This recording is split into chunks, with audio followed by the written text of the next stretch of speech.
another trophy. Put a hammer on that Mario paint, brother. Welcome to part 2 of, what is it, Brian? Oh, Bob's Beef. There we go. An inaugural segment about Bob's Beef. Yes. And once again, I wanted to make sure there's that cute little cow there.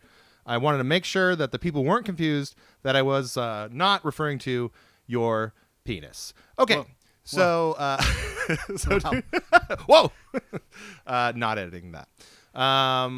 You have some things to say about this donkey video. We Yes. started to talk about it in episode 1, but we really only, part 1, and we really only talked about the Uncharted series. Yeah. Which is fine by me because it's a good one. But now you want to get a little bit more further down the road in terms of this recent donkey video. This topic was set up so that I could complain about some things that I disliked about Donkey's video. Because it's reviewing Uncharted 4. Bob's Beef. Sorry, Yes. I had to sneak that in. And so far, we spent the entire first episode talking generally positively, other than with regard to the difficulty, about the Uncharted series. And now I want to speak somewhat positively, or mostly positively, about a few more things in Uncharted 4, and then we will get to my criticisms, which should be the bulk of this episode. Okay. So, I did want to additionally say that the pacing of the game is really, really good. The first 12 chapters, there's 24 chapters in total, I believe, 23 or 24. The first 12 are fantastic. There's some narrative in there. There's some puzzle solving in there. There's some exposition in there. There is some combat in there, but it's varied enough that in every chapter you feel like you're getting a different gameplay experience, and all of them serve the overall dynamic of the game, whether it's teaching you a new gameplay element or giving you some narrative information or whatever, really, really well. And I specifically wanted to point out chapter 3 in particular, because in that chapter, you're underwater, you're doing a diving mission, and you're being told in your ear that you're running out of air, and you're Nathan Drake. And every time in every other Uncharted game that you've had this experience, it's been there's some exotic gold treasure, or there's some kind of supernatural force coming after you. It's very, very high stakes. And here, you get to the MacGuffin at the end of the line, and it's a cargo ship or a cargo container, and then you venture inside, and you've done this before, and you're inside some kind of cave, and there's some kind of thing that comes after you. And here, no, there's just some cargo, and then the cargo is pulled up, and there's this reveal that happens where it turns out you're just off the coast of some American port town, and the cargo belongs to some Fortune 500 company. And although your job is to be a diver because you have tons of experience with that it's not the perilousness of it that you've experienced in prior games doesn't exist This here. is where they're setting up that Nathan Drake is basically in some form of depression because he misses brutally murdering people, like hundreds and hundreds of people, and stealing treasure. Which, I haven't ever murdered hundreds of people, so I can't speak to that specific thing, but I've shoplifted, so I get it. I get it. Same thing. It's the same thing. I get it. I get the charge, so I understand. I'm wondering like how many UNESCO World Heritage sites have been completely just brought to ruin by his shenanigans. A lot. Like too many. Yeah.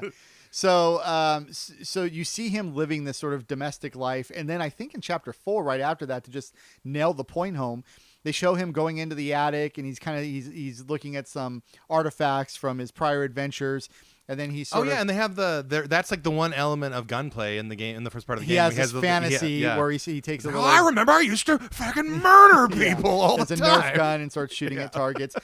So all of that is to underscore this point. This guy used to be Thing X, but everything's different now. And it's to tell the player that. And it's a really, really awesomely done narrative thing. And in particular, this game is really, really good sound design and environmental design, as all Naughty Dog games do. But like when you're underwater and you're getting that cargo and you hear the crane, you have to attach the crane to the cargo, and you hear the industrious mechanical sounds that kind of echo because you're underwater of the ship, like, and then you're latching it on. Like it feels, if you're listening to the game right with immersive 3D audio headphones, as you should be, it really feels like you're there. The immersion is it's fantastic. So all of that stuff is set up super, super well. And by the time chapter 4 happened, I was like, oh wow, It's a totally different Nathan Drake. It's a totally different world. Everything has changed. He's married now. He's domesticated, and I'm really, really into this. Even though we're 4 chapters into the game, and I haven't killed anybody yet. Yeah, nothing of any sort of like aside from the Nerf gun, treasure hunting fantasies. Like you're basically watching a pretty well written movie. Pretty much. And episode 1, people out there are going to say, well, episode 1, there's a prison break. That's true, but that's a flashback to 20 years in the past. Oh yeah, I totally forgot about that. They do that because that's the big opening that they want to hook you into. But I mean, even that's a cool juxtaposition in Absolutely. this game, where you're going from like being a prisoner because you're a piece of shit, yeah. and then fast forward to you're like living this domestic life. And one of the things that these games do that they all did really, really well, and I'm sure you're going to, because you're a movie guy, you're going to tell me this has been done for 100 years. But I remember whenever George Lucas talked about the original Star Wars movies, he would always say it was important to have them in different environments. Mm-hmm. So like in Empire, there's like a frozen world, and then there's a sky world, and then there's like a jungle swampy world in Dagobah. So Uncharted does that same thing too, where it's like you're in a prison break in South America somewhere, and then you're at a high-end luxury resort in Italy, and then you're going to Madagascar.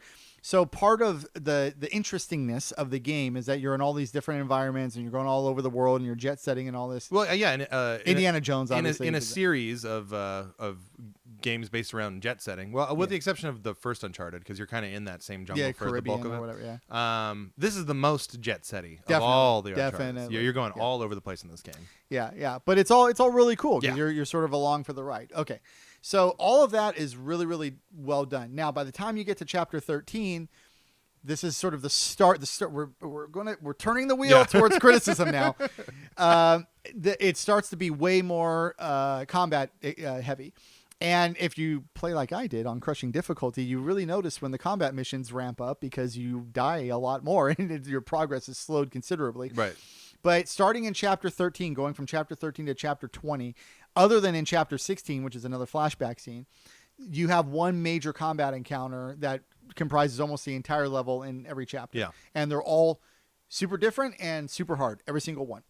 But as much as the game tried to make all the combat different, and I talked in the last episode about how they did a pretty good job of doing that. Yeah. It's still, you got your guns and the enemies are ambushing you and you're shooting the enemies, and it's just, it's a basic shooter, and it's not the innovations basically stop at chapter 13, other than chapter 16, and then they pick up again in chapter 20 as you're heading towards the finale. So that was the first sort of annoying thing where by the time I got to chapter 15, I was like, oh, another one of these. Yeah, it's a different location, but the combat is not that different from the last 2 chapters that I've done. It's like, I was a little disappointed by that. And then I have a micro complaint here, and I don't know why. I've asked my friends if they have the same complaint. Right. And they did not. And I don't think you're going to say that you had this complaint, but I'll mention it. The circle button is the button that you use to dodge, and that's become sort of the default dodge button in games. It's also the button that you use to crouch behind an object, like a box or something like that. If you want to, it's the cover button. It's a cover button. Yeah. Why on friggin' earth is the same button used to dodge as to get to cover? Why, you ask? Because I cannot tell you how many times, certainly in the hundreds, I went to try to get cover behind a box and instead dodged out into the open from outside of the box. You would do like a little barrel roll, and all of a sudden I'm exposed, and you have to like try to run back to the box. And that might sound like it would only be a 1 or 2 second inconvenience, but when you're playing on that difficulty, it's enough to expose you to death because you die so quickly. So I know exactly what you're talking about. That did happen to me with some level of frequency, and I would be annoyed by it. But to me, it just felt like video game. You know what I mean? Like, yeah, of course this is going to happen. Like, I'm playing a video game. Even in Uncharted 4 didn't have that mechanic like all the way fleshed out and nailed down. Yeah. But in terms of, I do disagree with you wholeheartedly. Like, why would you have dodge be the same as cover? Like, I think you definitely need that button to be the same button because you want to dodge into cover very often in that game. So that to me makes logical sense. Well, no. When you dodge, though, you actually, there's an animation for it, and it like locks you behind the box. Mm-hmm. But when you get cover, but when you dodge, you're like lunging. Well, the cover where it's all like the climbing. It's kind of automated. Like a lot of Uncharted, a lot of Naughty Dog games in general. Like there's a lot of what I'll call like sneaky automation where they do a good job of making you feel like you're in control of this stuff, but Yeah. a lot of it you're not. It's all like kind of automatically happening, and the climbing is a great example of this. The cover system is really similar. So it, like, when it's flawed, this is what happens. Like, if Yes. you're trying to, let's say you're trying to roll straight, but then there's like a box slightly to your left. Like, if you're not dialed in all the way straight up on that analog stick, let's say you're up to the left maybe like 15 degrees or something like that, then the game's just going to be like, well, I guess you want to cover. So, and since I'm kind of more movie than game, I'm just going to assume you want cover. Oh, that actually would have been okay. My Yeah. my problem was when I would see a box and try to run over and push the circle button and then just lunge past it and do like a somersault Yeah. past the box. That's a much bigger problem. But that did happen to me. Okay. But I don't know. Like, obviously, it wasn't enough for me to like write it down in any form of notes. and for most people it's not Yeah. because you'll die 10 times during the game or whatever, and it's like, oh, that's the cost of doing business. Yeah.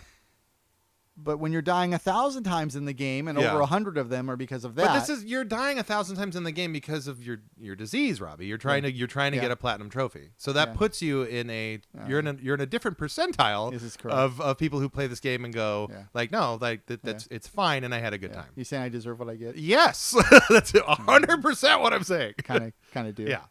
Okay, two more things really, really quickly, and then I'm going to get to the real critiques. Okay. One, the lighting effects in the game are really amazing. Yeah. There's two levels, or one level in particular where you're like in some caves and there's like a blue hue going on. Yeah. That is just fan-freaking-tastic. I'll say, like, I think Uncharted. So the PS5 upgraded version of Uncharted 4 and the Chloe game. What's the name? Lost Legacy. Lost Legacy. Those are insanely beautiful console video games. Like, graphically, they kind of sit in their own Totally. class for sure. All the PlayStation exclusives, I don't know if it's just designing for that system but it amazes me that those were PS4 games. And Yeah. Last of Us 2 is just like that. Totally. Right? And so it's like Naughty Dog, hey, turns out they know a thing or two about graphics. Yeah, and they started making a role-playing game, an isometric role-playing game for the Genesis that had a code where you would start the system up. You hold whatever button, Google it, you can find it, but they had boobs. Whoa! In a Genesis game, or So when you retail start, Genesis the game? game's called Rings of Power, and Google the code. It's on GameFAQs. It's been on the internet for like 30 years. But if you so the intro to that game is the cartoon. It's the Naughty Dog. Like, he's this. He looks a lot like the dog character on The Simpsons, Poochie. Excuse me. I can't believe I forgot Poochie's name. But he's like this like totally tood dog. Like, I'm a naughty dog. So if you do that combination, let's hold ABC start whatever it is. Instead of the Naughty Dog coming in, it's a topless woman. And it was because Jason Rubin was a 16-year-old boy when he made Rings of Power for the Genesis. That's all true. Oh, man. So yeah, the now CEO of this multi-million-dollar company, $1 billion. yeah, maybe even $1 billion company. That's how he started in the commercial video game business, is putting 16-bit bobos in a What a Genesis claim game. to fame. And they Yeah. thought Mark Zuckerberg's business cards were edgy. Totally. Oh my So God. I didn't mean to derail you with 16-bit boobs, but Yeah. I will every time I can Boy. when the context is there. Yeah, well, and I guess I was 16 years old at the time, right? So maybe it should have been a No, Genesis. it was like element. 89. Oh, Yeah, really? you That's were- how far back they go? Oh yeah, yeah, Wow, I didn't know Naughty Dog was that old. yeah. Okay, so I would try to get this back on track. Now I gotta get my train of thought. We'll get there. Get my train of thought. All right, so the last thing I have to say positively about the game, or explicitly positively, is the sound design is also great. Yeah. And some of the environmental effects. Look, Naughty Dog as a company does the best, and I will have this conversation with anybody, environmental design of any company ever. Yeah, I'll second that right now. It's If you take easy. a game like The Last of Us and you look at what in The Last of Us, every level is essentially a corridor, and Yeah. yet they make it feel every level in The Last of Us 2 is a corridor, except for the big open world area. Yeah. But they take those corridors and they make them feel like they're not corridors. Yes. And they do that in Last of Us 1 too. And it is a freaking miracle how they do that, where it's like you can only go one way, but it looks like everything is there naturally. Yeah. That the barriers are natural barriers and you don't feel like there's invisible walls or anything like that. Uncharted 4 does the same thing, and they have all these little tricks that they do, like when you're driving, and Dunkey specifically mentions this, like when you're driving the Jeep around and you're driving on mud, it's a different feel on the vehicle than when you're driving on rocks, and they specifically have it set up sometimes so that you're like kind of barely making it up a hill because it's a muddy hill. Yeah, I love that part of that game. And then you get to the rocks, and it's like, oh, we got traction Yeah, now, and then it's the awesome. Jeep comes up, and then there's a winch mechanic with the Jeep as well that you Yep. have to use a few times. just really smart, really just smart environmental design all around. So spectacular job there. Okay, great. Now, what we're here for. Shit on this game. So one of the things that Dunkey says is that the game's story is really, really good. Mm-hmm. And at a high level, he is correct. Again, high level. Okay, it's pirate adventure that's fun, swashbuckling fun. It's pulp. Learning about the pirates. It's pulp adventure shit. Totally, Yeah. all fun.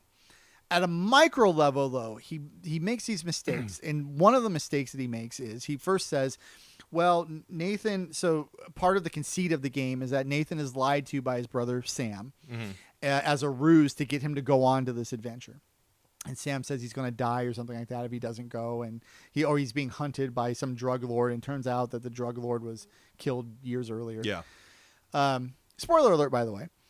But Dunkey uses that as sort of a positive for the game. He's like, oh man, Nathan just loves his brother so much that what the game is revealing to you is the subtext that because you've experienced a story with these guys and you went through the jailbreak with them, that what you don't understand is that Nathan and Sam have always had this sort of relationship, and Nathan kind of wants his brother's approval, and he's just so happy to have his brother back that he's willing to believe this lie, even though he kind of knows that it's a lie.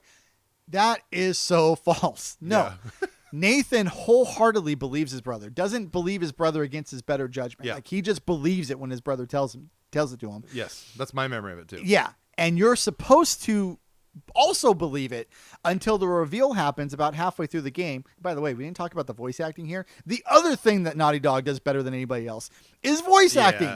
Voice acting is incredible in this game. So this game is Nathan Drake is the guy, I can't think of his name. Troy Baker is Sam, right?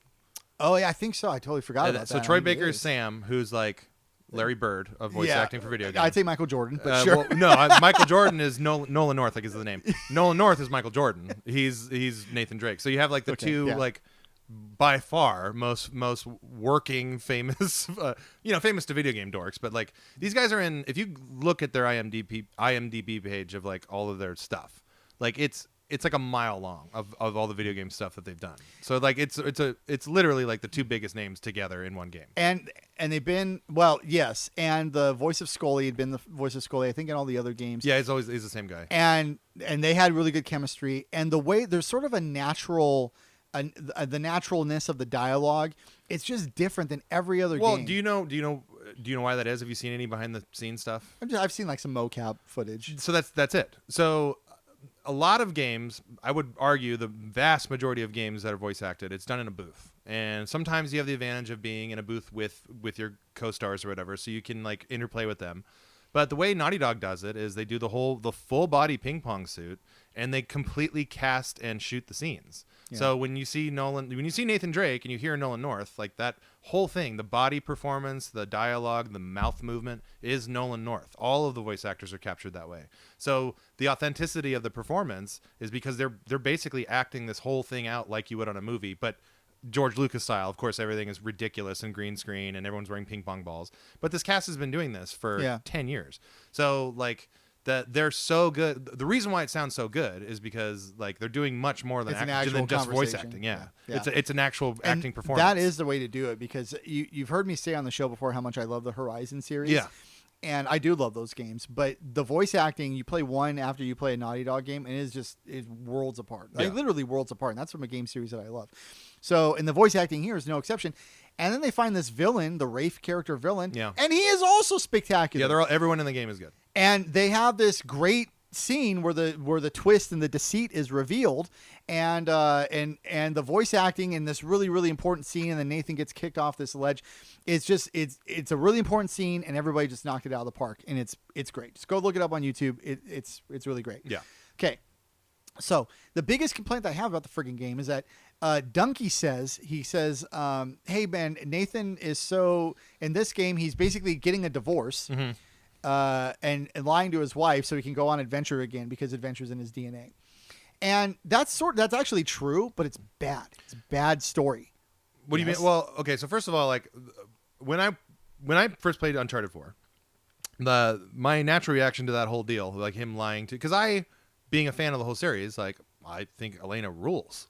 And she's great. Like, she's funny. She is every good quality you would want in a partner, and then let alone a wife. Yeah, like let alone a wife. So when he's doing all this shit to ruin that, like as a player, you're being like, dude, you are really fucking up here, guy. Like, what are you doing? Yes. Yeah. Okay. That was my natural reaction to it, for sure. So here's the thing, and for whatever reason, they decided that the proper thing for these characters is to set up Nathan's perfect life. Yeah. Then decide that he has to lie to his wife to go on this adventure. Because he's a junkie. then decide that after the lie is revealed that he's not going to then chase after his wife. Then she chases after him. Right. All of this is to chase after Sam, who lied to both of them, basically, but really Nate. And then when it's revealed that, or when they actually capture Sam or rescue Sam, and then he says, "Thanks for the rescue. I still have to go after this treasure." Yeah, that's right. I and forgot then about that. Nathan is like, "Okay, I guess I have to go after you again then." Yeah.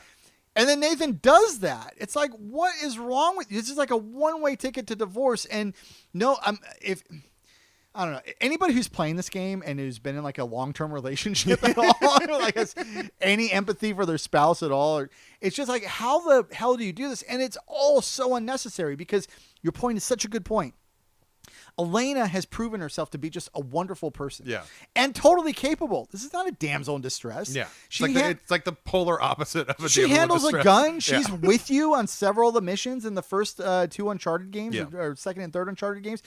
She is capable. And if you went to her and you said, "Hey, drug dealers have told Sam that they're going to kill him unless we find this treasure, but he knows where it is.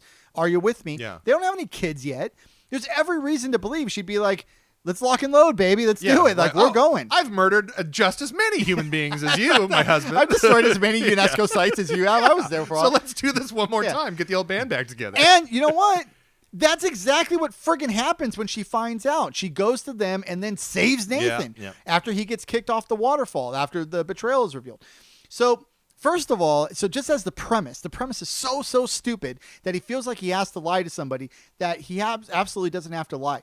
And then if the argument is made, I feel like if Donkey was here right now, he'd be like, "Well, Nathan has it in his DNA and he didn't know that she would react that way." It's like, no. He had every reason to think that she would say, "Yeah, let's do it. Let's go." Yeah. And if you think that she wouldn't say that, you at least need to incorporate that into the dialogue where he says, "Sam wants me to do this, and I think I need to do it." You have to have her say, "No, you can't.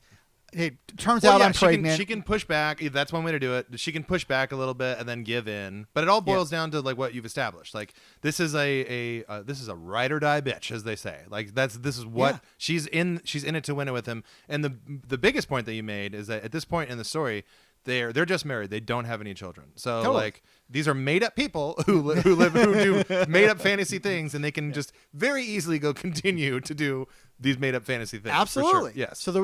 Yes. So you at least need to do that. But then it gets worse, because then Nathan goes without her. Then there's this big reveal where she finds them on the treasure hunt, and it's like, "Oh, actually we're doing this thing that I didn't tell you that we were doing." And then she storms out. And then, if you remember this part from the cinematic, Nathan tells, I think, Scully to go after her. And he's like, "Yeah, go check on Elena." And Nathan himself does not go after her. Oh, I totally forgot about because he's got to like focus on the treasure. But that's the scene where Sully's like, "Hey man, like you're kind of screwing this up." Yeah, and then Nathan, a very out of character moment, also says, he's like, "None of this is possible without me." And he has this like big ego moment where he's like, I'm the badass of the group or whatever.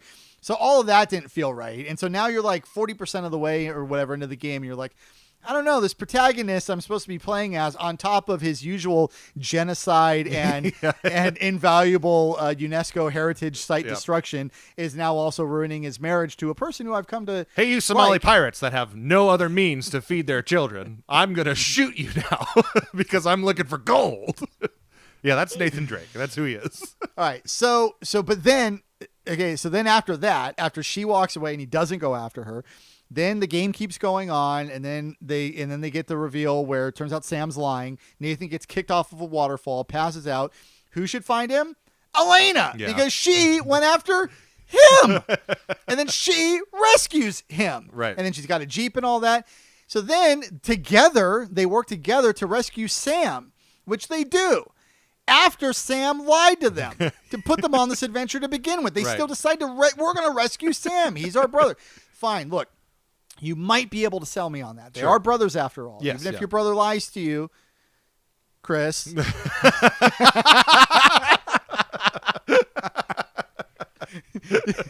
you still got to bail him out. Yeah. You got to help him out. So, but then what you hope is that your brother then has the good sense to say, thank you for rescuing me. I'm glad we're all alive now. Let's get the hell out of here. Yeah. And then they do that. And Sam's like, he literally says, thanks a lot. The treasure's right over here. Yeah. I gotta go. Yeah, I gotta go. I just got to get that real quick. Yeah. And then Elena and Scully are like, yeah, let that psychopath go march to his own doom. Like, Yeah. we already did this once. We don't need to do this again. Yeah. And Nathan's like, nah, I got to go over there. I got to rescue him. And at this point, one of the best things in the game is that Elena says to Nate, she says, look, if you had lied to me about where you were going and then you had just died somewhere in some jungle, so I would have never known what had happened to you ever. Yeah. It would have been like you left and you just never came And just back. disappeared into the ether. Yeah. It's like, how crappy is that? You know, Yeah, it's like how insanely selfish is that? How- yeah. those are the right words. Yeah. And so it's like, the gameplay is fun. Okay, I've spent more than half of this show talking about like the good things about the game. But when you make mistakes like this, it tarnishes the legacy of the first 3 games that came before it. It sort of like makes you not really like the character that you're supposed to be playing as a protagonist of. And again, so, you know, our glib jokes about genocide and monument destruction aside, it's like, what the hell are we doing out here? Yeah. Treasure hunting, sure. But at what cost? At what grave cost? Yeah. Grave cost indeed. So then you end up going and you find Sam and then you rescue him. Then you have a sword fight to the death with Rafe on the boat. First of all, it's almost identical beat for beat as the end of Uncharted 3. So I didn't like the sort of the gameplay scene. Yeah, that was I thought the ending, it felt cop out-ish as well in terms of you guys have already done this. Like let's change it on up. And then this annoyed me. At the end of Uncharted 1, you get the treasure. It's really cool. You actually get the treasure. And usually in these treasure hunt scenarios, think like Indiana Jones letting the chalice or whatever fall into the... You never get the treasure. It's just always just outside of your grasp. But in Uncharted 1, they actually got the treasure, and then it's given away at the beginning of Uncharted 2 to get them out of jail. Fine. Right. Uncharted 4, they don't get the treasure. The ship sinks. But it sinks in what looks like a lagoon in a cave. Yeah. It's not like the Atlantic Ocean where it's going 2 miles down or something like that.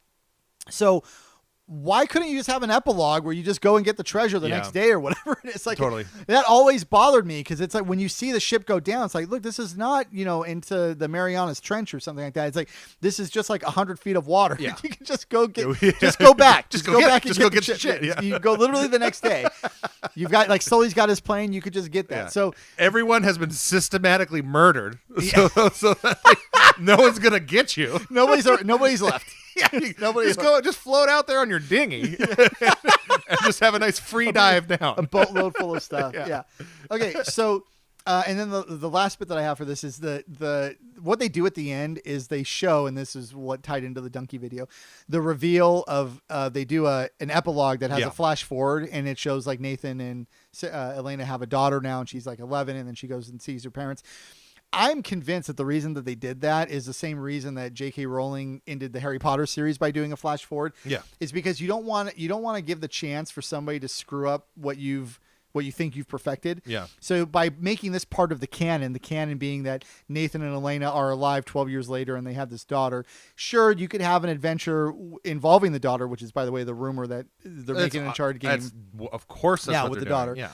But you at least prevent the possibility that somebody tries to kill off Elena later on, or you just prevent against all of that. If you're the creative people, Well, and behind it buttons up that whole thing, right? Like all of Uncharted ends on like the happiest of notes, where like the people you want to end up together are together. Now they have a family together, so like you have closure from the whole series from that. But it is crystal clear that they not only do they show the daughter at the right age, because like it's like, oh well, in like 2 or 3 years you're gonna be of treasure hunting age, right? So it's just like this is all like rolled out as it would to be the giant cash making machine that is the Uncharted series, for sure. So in some the whole thing. Oh, and I should have mentioned this too, because it ties into the story point that I made earlier. So the game shows you that Nathan has treasure hunting in his DNA. Yeah. Like he just has it in his DNA. So you don't even really need the Sam reasoning to do it. Right. You could just have Sam be like, guy, I found the clue and we can go get this right now. And you could just see it in Nathan. Yeah. And one of the best moments of the game, I'm sure you remember this, is when they finally they're on the pirate island or whatever, and then they go into the pirate room and there's all the dead pirates around. Yeah. And Nathan is looking around. He's like, oh my God, these are all like the most famous pirates in history. These are my heroes. They're all here and they're all dead. Like what happened in this room is incredible. And you can just see it on his face. Yeah. And then he looks over at Elena and he just apologizes. And he goes like, oh, I'm sorry. Like, and you can just tell, you know what that means. Yeah. He's like, oh, I got carried away again. And my obsession with treasure is what got me here to begin. Like all of that stuff. That's what that apology means. But he doesn't have to over explain the apology. That's how you show and don't tell. And the game does a really, really good job of that. Yeah, for sure. The flaw is that the premise was bad. The premise that you didn't have to have Elena to begin with. First place, and instead you bring in the Sam character, and it's like, why do you even need that? They've had Chloe. She was a major character or side character in Uncharted 2 and Uncharted 3. There's no reason that you didn't have to bring her back, even if you were giving her her own game. Instead, you sideline her. You bring in this new guy. The new guy's kind of a quasi-villain or at least an anti-hero. Yeah. And then he creates this lie that just sort of gives you a bad taste in your mouth for the entire adventure. So that all of that was frustrating, and the fact that Dunkey made a video where it's like, "Oh, this storytelling is great," and this guy's basically getting divorced to go on an adventure because that's how much he loves adventure. It's like you didn't need all of that. You could have done it a different way, and it's a really big flaw with the game. Yeah, they introduced Sam just to get Troy Baker and Nolan North together in a game. Is my opinion on that. I know. Just to do it. They both make games for Naughty Dog. Why not just pop them together? Yeah. Let's just pop them together. Yeah, I think that's true. I think it's funny. Like when we started this, I kind of thought that there would be some disagreements that you and I would have about this whole thing. Not many, but it kind of turns out that we're essentially in lockstep with how we feel about that game and what it kind of does to Nathan's character. I mean, they do enough of a good job to where at the end they give you that warm fuzzy feeling and all that stuff, and all the loose ends are tied up and all that good stuff. But yeah, it's hard to deny like the fact that you don't need a Sam. Like that game could have been easily more focused on the Elena and Nathan relationship and all that other stuff. And you're right, they could have gone about it a different way. But hey, man, look, I don't work for Naughty Dog, and it's, you know, I don't think that they think that they need tips from us. Yeah, but exactly. I think they're doing just fine.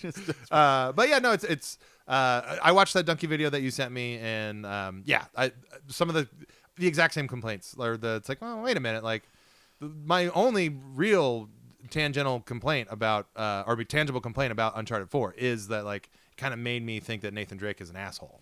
Which a little bit. And you don't need to think that any more than what you're already given in the first three games. Exactly. Like we don't have to add to it. Right.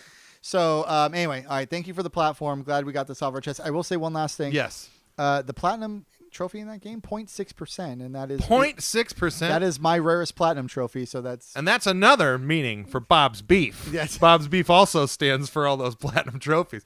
Well, check out your beef level, bro. What's your beef level, bro? You have to beat the game 3 times. You have to beat it on the hardest difficulty. Yeah. Then you have to turn around and go to the easiest difficulty, but beat the game in under 2 hours. I think 2 hours of total game time, which I did not do the first time. Yeah, naturally. So 0.6%, I've earned it. I think I'll just say this: the trophy that I'm most proud of, platinum trophy that I'm most proud of having, is the Deadly Premonition Director's Cut platinum, because I love that game. I love it so much, but it is one of the hardest playing games ever because of how bad it is. And like I don't think you're really familiar. Not at all. Okay, it's a Mortal Kombat game, isn't it? No. You're thinking of Deadly Alliance. Oh, yeah. Deadly Premonition is like it's made by an auteur named Swery65. Not to be confused with Suda51, who I also love, and they both. It's not a mistake that they both have similar names. I'll just say that they know each other. But Deadly Premonition is like, it's like Twin Peaks, the video game, but even weirder. Okay. And it plays the way it plays because like they just couldn't like fund that part of the game development. Like they got what they got, and you get what you get, kind of a thing. But it's you're fighting the game to play it. And you're fighting the gameplay to enjoy it, which for me, like, no problem. Like I could play that game 1,000 more times. I love it that much. But to get that platinum, like when I'm literally swimming upstream with the worst driving controls you can ever imagine, that's it. So that's my proudest platinum. But do you know the percentage though? No, I'll look that up. Okay. I'll look that up, and then we'll mention that on the inevitable trophies episode that we're going to have. So that's this episode of Bob's Beef. Bob's Beef. It was a fun one. It was cool to go back and remember all this stuff about Uncharted. I'm a big fan of Uncharted. I think it's a great series. It's one of I would say it's one of Sony's strongest. And even though, of course, yeah. like Last of Us is certainly kind of usurped it with. I mean, that show is not only is that show that's a good example. In the last episode, I talked about how it's hard for me to get into like mainstream stuff unless I get in at the very beginning. I got in on that show at the very, very beginning because I'm a fan of The Last of Us, and that TV show is fucking great. It's so really well is made. Yeah. And I'm so excited for it to continue on. I'm so excited for all of the Naughty Dog stuff to continue on. But most of all, I want to selfishly say I want them to make a sequel to Rings of Power for the obvious reason. They haven't put out a game in 3.5 years now. So, yeah. And they just said they were scaling back the Factions game, right? Yeah. The Naughty Dog Factions. Yeah, which was the Last of Us multiplayer Faction. offshoot of Last of Us. Yeah. Yeah. So who knows what they're working on? We got Lost Legacy and Uncharted 4 and Last of Us 2. I think those came out in roughly a 4-year period. Yeah. And now it's been 3.5 years, and they've released nothing since then. Yeah. So they're obviously working on whatever the next giant, and it's a cash cow. Like, so Sony knows that, so they're just gonna just pump them full of hundreds of millions of dollars, and we will benefit with really good products. Hopefully. So anyway, thank you for watching this one. If you have a friend, if you have a bud out there who likes video games, or I don't know, likes a couple of jerks, recommend this show. Please and thank you, and join us on the next one. Peace out. You know what? Gentleman's handshake. All right. Look at this one. Oh, dainty. Yeah, delicate. Very delicate.